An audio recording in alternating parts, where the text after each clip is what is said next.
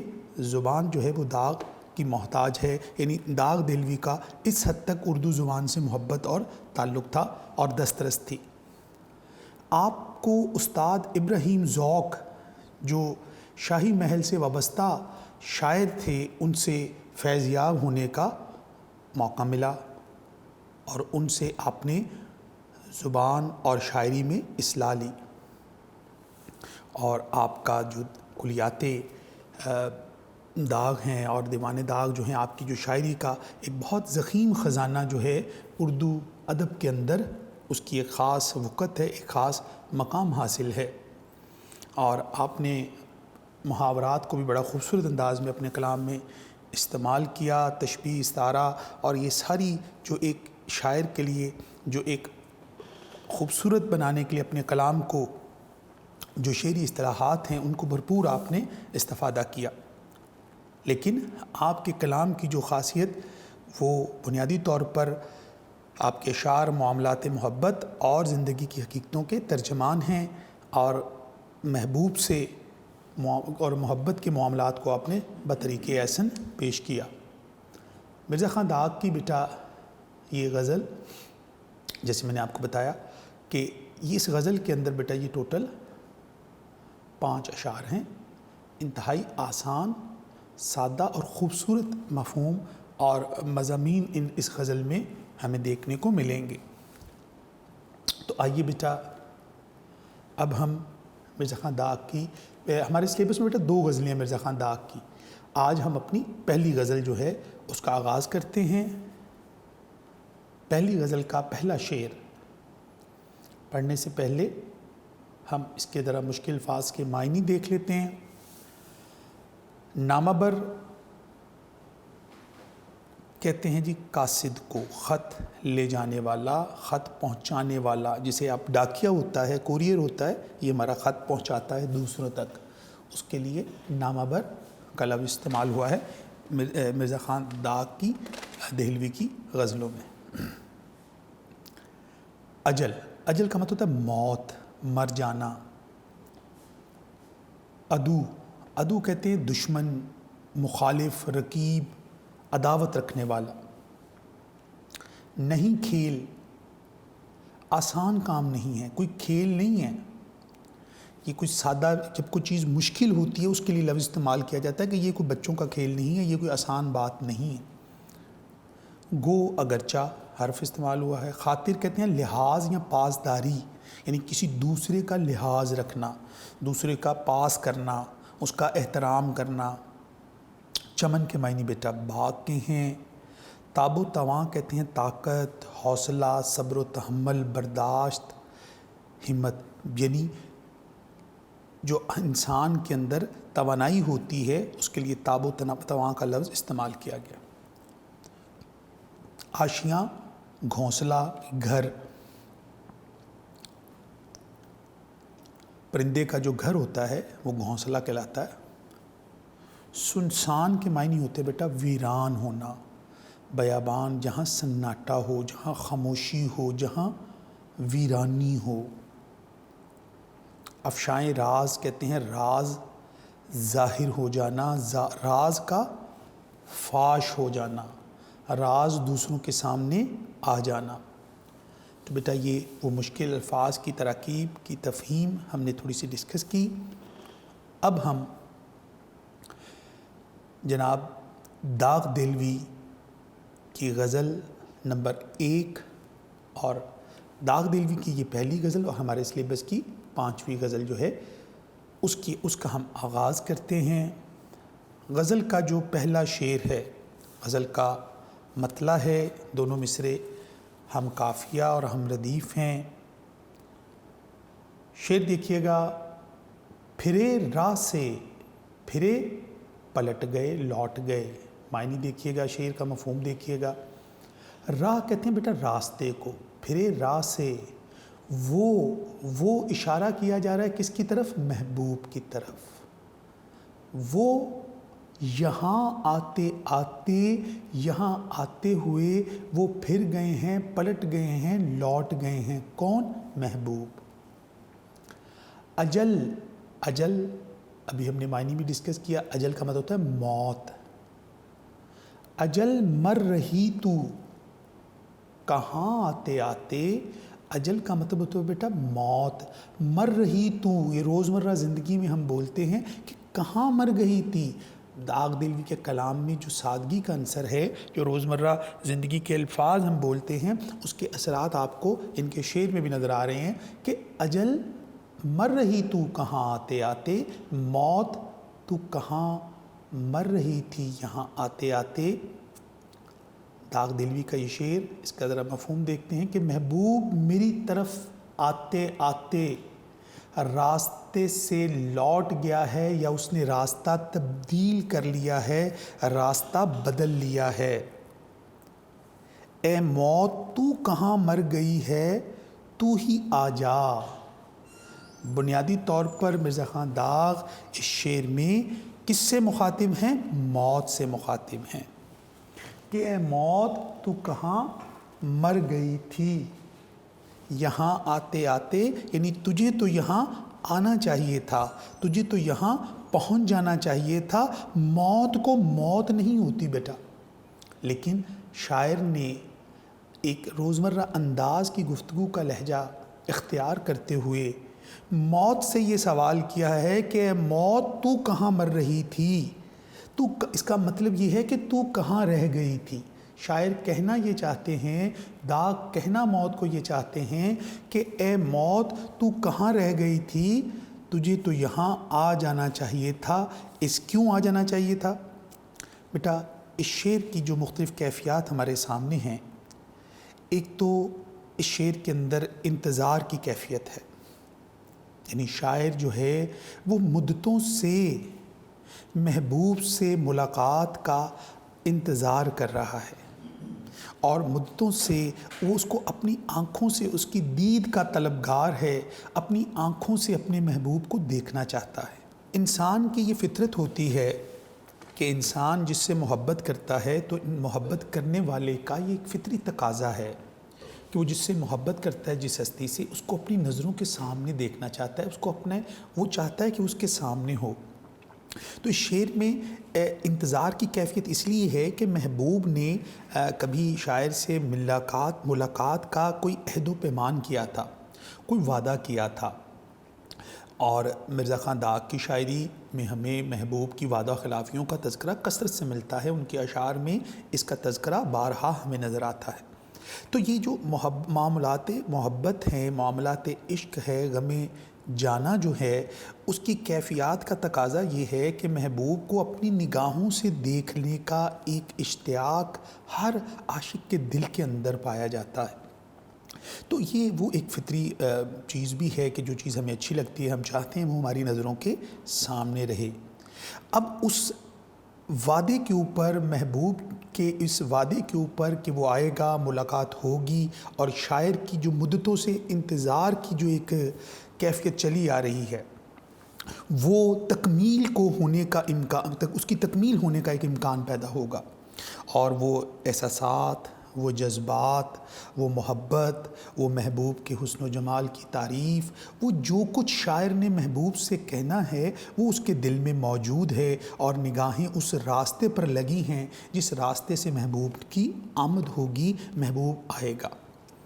شاعر کے لیے انتظار کی جو کیفیت ہے بیٹا اس شعر کے اندر، وہ بڑی ہی کٹھن ہوتی ہے. انتظار بہت، اس کا ایک لمحہ صدیوں پر محیط ہوتا ہے، اور جب محبوب کو آنے میں تاخیر ہو رہی ہو، دیر ہو رہی ہو، تو وہ انتظار کے لمحوں کا دورانیہ بھی بڑھ جاتا ہے. اس کی شدت، اس کا کرب، اس کی مشکلات، اس کی برداشت جواب دے جاتی ہے. تو اس شعر میں شاعر سے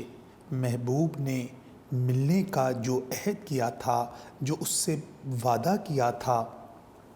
اس کے اوپر اب شاعر کیا کر رہا ہے؟ اس کا انتظار کر رہا ہے. لیکن ہوا کچھ اس طرح کہ شاعر کو یہ خبر مل گئی کہ محبوب آ تو رہا تھا، راستے میں ہی تھا، گھر سے چل پڑا تھا، نکل پڑا تھا، آ رہا تھا کہ آتے آتے محبوب کے دل میں نہ جانے کیا خیال آیا کہ وہ واپس پلٹ گیا یا اس نے راستہ تبدیل کر لیا، اس جگہ نہ پہنچ سکا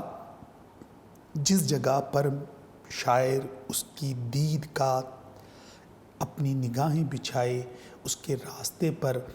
بیٹھا اس کا انتظار کر رہا ہے، تو محبوب نے کیا کیا؟ وعدہ خلافی کی، کہہ کر کہ وہ آئے گا لیکن وہ نہ آیا۔ تو ایسے میں وہ جو شاعر کے لیے تکلیف ہوتی ہے، جو اس کا کرب ہوتا ہے، اس کی جو انتظار کی جو ایک زحمت اس کو اٹھانی پڑتی ہے، یہ ناقابل برداشت ہوتی ہے۔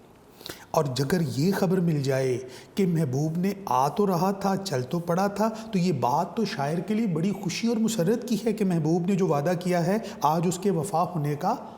وقت آ گیا ہے۔ لیکن محبوب کا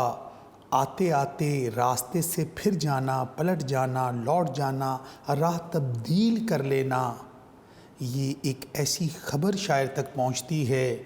کہ راستے میں محبوب کے دل میں نہ جانے کیا خیال آیا، اس کا جی کیوں بدل گیا۔ یہ وسوسے شاعر کے دل کو اور تکلیف دے رہے ہیں کہ وہ آتے ہوئے اس نے راستہ تبدیل کر لیا اور لوٹ گیا ہے۔ اب وہ ملاقات جس کا انتظار اپنی آنکھوں میں سجائے شاعر ایک ایک لمحے کو ایک ایک صدی کے برابر گزار رہا تھا، وہ اس پر بہت بھاری ہو گئے اور محبوب آتے ہوئے واپس پلٹ گیا۔ تو یہ کیفیت ایک تو محبوب کے واپس پلٹ جانے کی یہ تھی کہ محبوب جو ہے حسب عادت شاعر سے وعدہ خلافیاں کرتا ہے، جب بھی وعدہ کرتا ہے ملاقات کا، لیکن شاعر کو یہ شرف حاصل نہیں ہوتا کہ اس کو محبوب آ کر اس وعدے کے مطابق ملاقات کرے۔ تو اس کا لوٹ جانا ایک تو یہ کیفیت۔ دوسری ایک پہلو یہ بھی ہو سکتا ہے کہ شاعر کو یہاں یہ وسوسے پیدا ہوتے ہیں دل میں کہ راستے میں نہ جانے کیا ایسی بات ہو گئی ہوگی، ہو سکتا ہے میرے کسی رقیب نے اسے میرے محبوب کو میرے بارے میں بدگمان کر دیا ہو، میرے بارے میں کوئی اس کے دل میں وہم اور وسوسہ ڈال دیا ہو، یا کسی رقیب نے محبوب کو کوئی ایسی بات کہہ دی ہو جس سے محبوب کا جی میری طرف سے بدل گیا ہو اور وہ آتے آتے واپس پلٹ جاتا ہے، مجھ تک نہیں آتا۔ تو یہ وہ وسوسے جب آنا شروع ہوتے ہیں تو شاعر کی تکلیف میں بے حد اضافہ ہوتا ہے۔ اب دو کیفیات سے شاعر جو ہے وہ گزر رہا ہے، ایک وہ وسوسے جو محبوب کے پلٹ جانے کی وجہ سے اس کے دل میں پیدا ہو رہے ہیں، اور دوسرا محبوب کی حسب عادت وہ وعدہ خلافیاں، حسب عادت وہ جھوٹے عہد و پیمان جس پر محبوب اکثر شاعر کو کہہ کر نہیں پہنچتا، نہیں ملاقات کرتا، اور وقت مقررہ پر وہ بے چینی، وہ کرب، وہ انتظار جو ہے وہ شاعر کے لیے بے حد مشکل ہو جاتا ہے۔ تو لہٰذا مرزا خان داغ جو ہیں اس شعر میں موت سے مخاطب ہیں۔ اب موت سے مخاطب ہو کر جب اس کیفیت سے شاعر گزرتا ہے، ان حالات اور واقعات کو وہ محسوس کرتا ہے، محبوب کا دیدار نہ ہو سکنے کا دکھ، اس کا راستے آ تو رہا تھا واپس جانے کا دکھ، اس کے جی کے بدل جانے کا ڈر، اور رقیبوں کی کوئی ایسی بات جس نے محبوب کو شاعر کے بارے میں بدگمان کر دیا ہو، یہ وہ تمام وسوسے لیے ہوئے جو ہے وہ اب موت سے مخاطب ہوتا ہے اور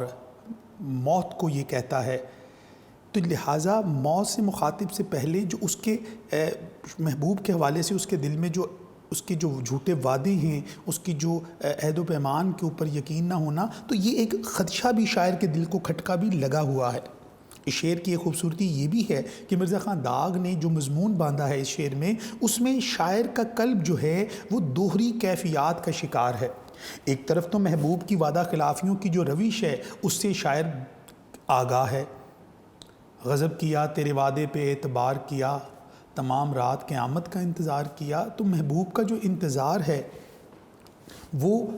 جو ہے شاعر کے لیے بڑا ہی تکلیف دہ ہوتا ہے، یعنی قیامت تک محبوب اپنا انتظار کرواتا ہے اور وعدہ پر ہمیشہ شاعر کے ساتھ کوئی ایسا معاملہ کر دیتا ہے، تو لہٰذا داغ نے یہاں پر محبوب کی اس روش کو بھی سامنے رکھا ہے۔ لیکن دوسری طرف اس کے دل میں وہ وسوسے، وہ خیالات اور وہ انتظار کی جو گھڑیاں ہیں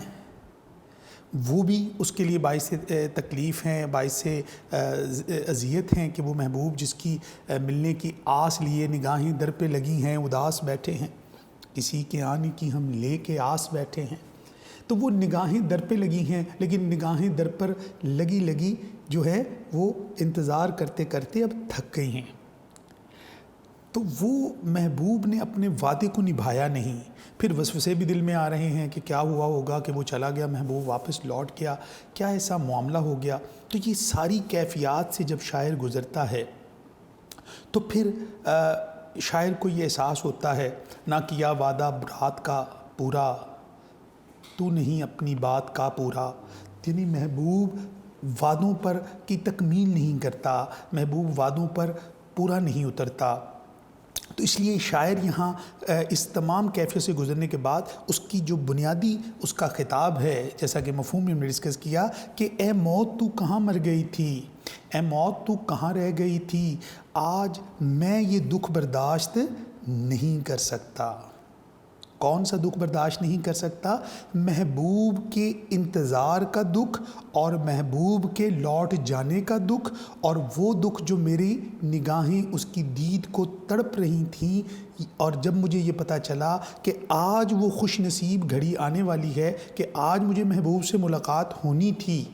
یہ طے تھا کہ محبوب آئے گا، اور میں اپنی آنکھوں کی جو مدتوں کی میری پیاس تھی، جو مدتوں کی میرے دل کی جو طلب تھی، وہ آج اس کی دید سے پوری ہوگی۔ لیکن محبوب کا لوٹ جانا ایک ایسا دکھ ہے، ایسا غم ہے جس کو شاعر برداشت نہیں کر سکتا۔ تو اس شعر کا دوسری کیفیت ہمارے سامنے آتی ہے کہ محبوب کے پلٹ جانے کا جو تکلیف ہے، جو درد ہے، جو اس کا غم ہے، وہ شاعر کے اوپر بہت بھاری ہے۔ اس کی شدت اس غم کی اتنی زیادہ ہے کہ ایسے میں داغ موت کو گلے لگانے کے لیے تیار ہیں، لیکن وہ کہتے ہیں کہ اس خبر کے آنے سے پہلے کہ محبوب آتے ہوئے راستہ پلٹ گیا، یہ خبر مجھ تک پہنچنے سے پہلے کاش موت مجھ تک پہنچ جاتی، مجھے موت آ جاتی، یعنی میں یہ دکھ برداشت نہیں کر سکتا کہ میرا محبوب مجھ سے ملنے کا عہد کرنے کے بعد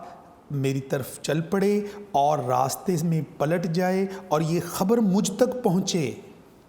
مجھ تک یہ پیغام آ جائے کہ محبوب آ تو رہا تھا، راستے سے پلٹ گیا ہے، یہ خبر میں برداشت نہیں کر سکتا۔ یہ وہ دکھ ہے جو میری برداشت سے بہت بڑا ہے۔ میں اس کے انتظار کا کرب تو سہ رہا تھا، میں اس کی جدائی کا درد تو سہ رہا تھا، لیکن میری وہ مدتوں کی آس آج پوری ہونے کو تھی، جو کہ آج پوری ہوتی دکھائی نہیں دے رہی۔ اور شاعر اس بات کا افسوس کر رہا ہے کہ اے موت تو کہاں مر گئی تھی، یعنی موت تجھے تو یہ خبر پہنچنے سے مجھ تک پہلے میرے پاس آ جانا چاہیے تھا، تاکہ میں موت کو گلے لگا لیتا اور یہ خبر مجھے سننا نہ پڑتی، یہ دکھ مجھے سہنا نہ پڑتا کہ موت تو کہاں رہ گئی تھی۔ اس بے چینی اور بےتابی کے عالم میں موت کو تو میرے پاس آ جانا چاہیے تھا، لہٰذا دوسری طرف موت بھی نہیں آ رہی، یہ بھی ایک بدنصیبی کی بات ہے، یہ بھی ایک کرب کی بات ہے کہ شاعر محبوب کی آنے کی آس جو ہے وہ ٹوٹ رہی ہے، اور ظاہری بات ہے کہ محبوب جب اس کے پاس نہیں پہنچتا اور یہ خبر پہنچ جاتی ہے کہ محبوب جو ہے وہ جا چکا، واپس پلٹ گیا ہے، تو یہ وہ ایسا درد ہے جس کو شاعر برداشت کرنے کے لیے تیار نہیں ہے۔ لہٰذا بے قراری کے خاتمے کی صرف دو ہی صورتیں داغ کے سامنے تھیں، ایک یہ کہ وہ محبوب آ جائے یا پھر ہم دنیا سے رخصت ہو جائیں، یعنی یا مجھے میرا محبوب میرے پاس آئے اپنے عہد کے مطابق، اپنے اس پیمان کے مطابق، اپنے ان وعدوں کے مطابق جو اس نے شاعر سے کر رکھے تھے، یا پھر موت میرے پاس آ جائے، کیونکہ میری بے قراری صرف 2 صورتوں میں ہی ختم ہو سکتی ہے، اس کے علاوہ کوئی اور صورت یا علاج اس درد کا نہیں ہے کہ میری بے قراری ختم ہو جائے، میرے بے قرار جی کو قرار آ جائے، لہٰذا موت تو میرے پاس آ جا۔ محبوب تو پلٹ گیا، محبوب تو راستہ بدل گیا، لیکن اے موت اگر تو میرے پاس آ جائے، تو مجھ تک پہنچ جائے، تو میں ابدی نیند سو جاؤں۔ ابدی نیند سونے سے میری موت جو ہے وہ یقینی ہوگی، اور جب میں مر جاؤں گا تو کیا ہوگا؟ میرے بے قرار جی کو قرار آ جائے گا، میرے بے قرار جی کو سکون مل جائے گا، اس کے اندر جو ایک کسک ہے وہ ختم ہو جائے گی، کیونکہ موت سے پہلے آدمی غم سے نجات پائے کیوں؟ لہٰذا موت کے انتظار میں شاعر نے اپنی نگاہیں، اپنی جو آس تھی وہ اس کو، جو اب موت بھی نہیں آئی، محبوب بھی نہیں آیا، تو شاعر جو ہے دوہری اذیت میں، انتظار کے کرب میں بھی ہے، محبوب کی ملاقات نہ ہونے کا رنج، اس کی کسک جو ہے اس کے دل کو تڑپا رہی ہے، اور اس کے ساتھ ساتھ ان ساری دکھوں کا علاج یہ تھا کہ موت آتی اور شاعر دنیا سے رخصت ہو جاتا، لیکن مقام افسوس یہ ہے کہ موت بھی شاعر تک نہیں پہنچی۔ تو مرزا داغ دہلوی کا یہ موقف ہے کہ محبوب ہماری طرف آتے ہوئے راستے سے واپس چلے جانا اور ہمیں تنہا چھوڑ دینا ہماری بے چینی اور بے قراری میں ایسا اضافہ کر گیا ہے کہ اب جو ہے جینا تمہارے بغیر اور مشکل ہو گیا ہے۔ کاش اس تنہائی کے عالم میں موت آ جاتی اور ہم موت کو گلے لگا لیتے۔ وہ خود بھی محبت کرنے والوں پر جو ہے، جو محبوب ہے وہ جب نہیں پہنچتا تو ظاہری بات ہے موت کی آرزو شاعر کا ایک فطری تقاضا ہے، کیونکہ داغ یہ سمجھتے ہیں کہ ان غموں سے چھٹکارا، اس دکھ سے چھٹکارا تبھی ممکن ہوگا جب محبوب جو ہے وہ نہ آئے تو کم سے کم موت آ جائے۔ تو کیا خوبصورت شعر یہاں انہوں نے لکھا کہ وہ جانے جاں نہیں آتا تو موت ہی آتی،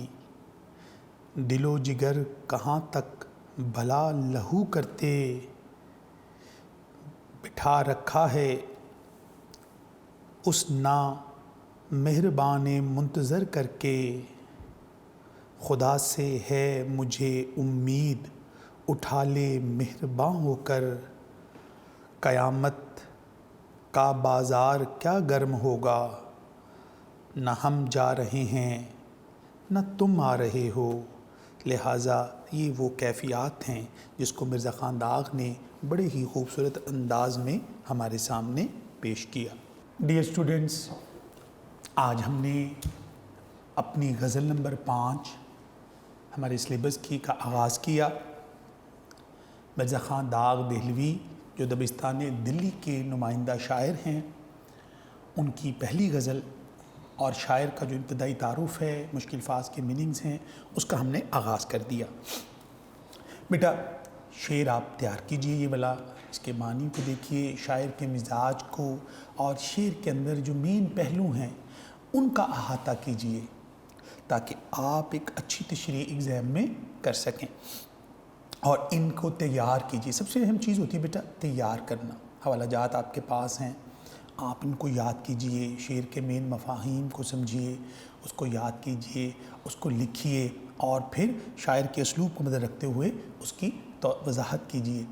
تو اس طریقے سے جب آپ تیاری کریں گے تو پھر غزلیات کا کام، اور بڑی آسان اور سادہ غزل مرزا خان داغ کی یہ لکھی ہوئی غزل جو ہے، جو آپ پڑھ رہے ہیں، آپ کا سلیبس کا حصہ ہے، مجازی رنگ میں بیان ہو رہی ہے، تو اس کو آپ نے تیار کرنا ہے۔ دوسرا بیٹا،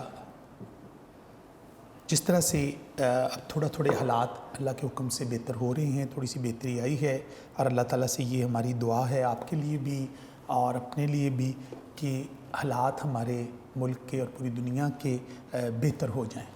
اس کا صرف ایک ہی ہمارے پاس وسیلہ ہے، اس کا صرف ایک ہی ہمارے پاس ذریعہ ہے، وہ خدا اور اس کے رسول کی وہ ذات ہے جس سے ہم اپنی فریادیں کرتے ہیں، جس سے ہمیں امیدیں وابستہ ہیں کہ یہ ہمارے اوپر ان کی رحمتیں اللہ کی نازل ہو جائیں اور یہ سارے مشکل کی گھڑیاں جو ہیں وہ ختم ہو جائیں۔ تو آپ بھی دعا کیجئے، ہم بھی دعا کر رہے ہیں، اور بیٹا آپ کے لیے بھی دعائیں ہر وقت ہمارے دل سے نکلتی ہیں، اور تمام بچوں کے لیے، تمام انسانوں کے لیے، کہ اللہ تعالیٰ اس مشکل گھڑی کو بس اب ختم کر دے، اور جو ایک دوبارہ ہماری ایک تدریس کے معاملات ہیں ان کو اور ہم بہتر طریقے سے اپنے بچوں کو پڑھا سکیں، جو فرائض اللہ تعالیٰ نے ہمیں سونپے ہیں اس سے ہم بطریق احسن عہدہ برا ہو سکیں۔ اور بیٹا آپ بھی میرا بچہ کوشش کرتے رہیں اپنی دعاؤں میں، اپنی نمازوں میں، ہمیشہ اپنے لیے بھی اور سب کے لیے بھلائی اور خیر اللہ کی بارگاہ سے طلب کرتے رہیے۔ مجھے اجازت دیجیے، انشاءاللہ اگلے لیکچر میں بقیہ غزل پڑھیں گے، اللہ تعالیٰ اس دعا کے ساتھ کہ اللہ تعالیٰ آپ تمام بچوں کو اپنی حفظ و امان اور اپنی پناہ میں رکھے۔ مجھے اجازت دیجیے، اللہ نگہبان۔